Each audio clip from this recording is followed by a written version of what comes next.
আসসালামু আলাইকুম প্রিয় শিক্ষার্থীরা, কেমন আছেন সবাই?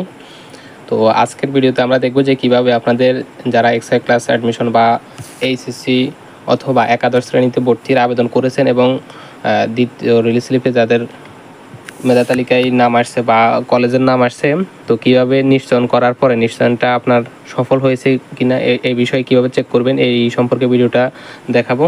তো সবাই খুব মনোযোগ সহকারে দেখবেন, তাহলে আপনি আপনার ফোন থেকে চেক করে নিতে পারবেন যে আপনার নিশ্চয়ন সম্পূর্ণ হয়েছে কিনা।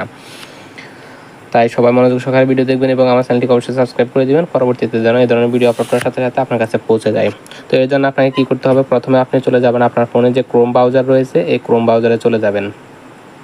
ক্রোম ব্রাউজারে আসার পর এখান থেকে আপনি সার্চ অপশান থেকে সার্চ করবেন এক্সআই ক্লাস অ্যাডমিশন। এখানে বানানটা নিশ্চয়ই দেখতে পাচ্ছেন আপনারা, এক্সআই ক্লাস অ্যাডমিশন একসাথে লিখে দেবেন, অথবা আপনি যদি স্পেস দিয়ে লেখেন তাও কোনো সমস্যা নেই। এখানে এক্সআই লেখার পরে ক্লাস দিয়ে অ্যাডমিশন লিখবেন, লিখে সার্চ করবেন। সার্চ করলে সর্বপ্রথম এখানে যে লিঙ্কটা দেখতে পাচ্ছেন, যে ওয়েবসাইটটা দেখতে পাচ্ছেন একাদশ শ্রেণীতে ভর্তির আবেদন এক্সআই অ্যাডমিশন, তো এটাতে ক্লিক করে দিবেন। ক্লিক করার পরে এখন আপনারা আবেদন করার সময় যেই একটা অ্যাকাউন্ট রেজিস্ট্রেশন করছিলেন, ওই অ্যাকাউন্টের আপনার অ্যাকাউন্ট নাম্বার এবং পিন নাম্বারটি চাইবে। তো এখানে ইউজার আইডি হচ্ছে আপনার যে রেজিস্ট্রেশন নাম্বার রয়েছে, এইটি হচ্ছে ইউজার আইডি এবং একটি পাসওয়ার্ড রয়েছে আপনার। আপনি যদি না জানেন তাহলে আপনি যার কাছ থেকে আবেদন করেছেন তাকে বললে সে আপনাকে ইউজার আইডি এবং পাসওয়ার্ড দিয়ে দিবে। এখান থেকে আপনি যে ইউজার আইডি রয়েছে আপনার, এই ইউজার আইডিটি বসাবেন এবং পাসওয়ার্ড অপশান থেকে আপনি আপনার পাসওয়ার্ডটি এখানে বসায় নেবেন। তো আমার পাসওয়ার্ডটা এখানে আমি বসাই নিলাম এবং বসানোর পরে এখান থেকে লগ ইনে ক্লিক করব। লগ ইনে ক্লিক করা হয়ে গেলে প্রথমে আপনি চেক করতে পারবেন আপনি কলেজে চান্স পেয়েছেন কিনা। এর জন্য আপনার এখানে উপরে একটা লেখা দেখতে পাচ্ছেন, ইউর স্ট্যাটাস নামক একটা অপশান রয়েছে। এখান থেকে আপনি ইউর স্ট্যাটাসে ক্লিক দেখতে পারবেন যে আপনি সিলেকশন হয়েছেন কিনা, কোনো কলেজ আপনার আবেদনটা গ্রহণ করেছে কিনা। তো এরপরে যদি আপনি আবেদন নিশ্চিত করেন তাহলে এখানে আসবে সিলেকশন কনফার্মড, অথবা আপনি আরও সহজে এই বিষয়টা চেক করতে পারবেন। এর জন্য উপরে যে 3 লাইন দেখতে পাচ্ছেন, উপরে 3 লাইনে ক্লিক করবেন।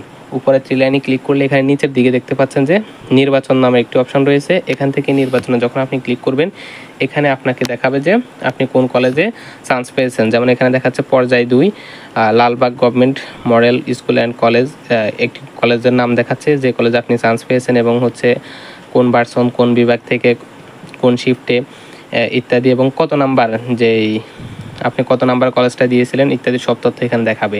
এরপর আপনি নিচের দিকে আসলে এখানে একটি অপশান দেখতে পারবেন যে আপনি যখন কলেজে নিশ্চয়ন করতেছেন তখন যদি মাইগ্রেশন অন রাখেন তখন এখানে হ্যাঁ আসবে। এবং সর্বশেষ আমরা যে বিষয়টার জন্য ভিডিওটা তৈরি করতেছি, আপনি ইতিমধ্যে আপনার নির্বাচন নিশ্চিত করেছেন এবং অটো মাইগ্রেশন অপশানটি চালু করেছেন।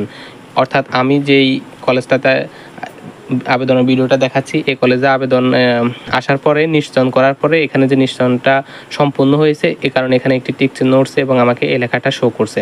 তো আপনার যদি এই লেখাটা শো না করে তাহলে আপনার বুঝবেন যে এখনও আপনার পেমেন্টটি নিশ্চিত হয়নি, বা যে টাকাটা দিতে হবে আবেদন নিশ্চয়নের জন্য ওই টাকাটা এখনও পেমেন্ট করা হয়নি। এভাবে আপনারা আপনাদের আবেদনটি দেখতে পারেন নিশ্চয়ন হয়েছে কিনা। তো আশা করি ভিডিওটি সকলেই কাজে আসবে। ভিডিওতে একটা লাইক করে দিবেন এবং চ্যানেলটিকে অবশ্যই সাবস্ক্রাইব করে দিবেন। ভালো থাকবেন সবাই, দেখা হচ্ছে পরবর্তী ভিডিওতে। আসসালামু আলাইকুম।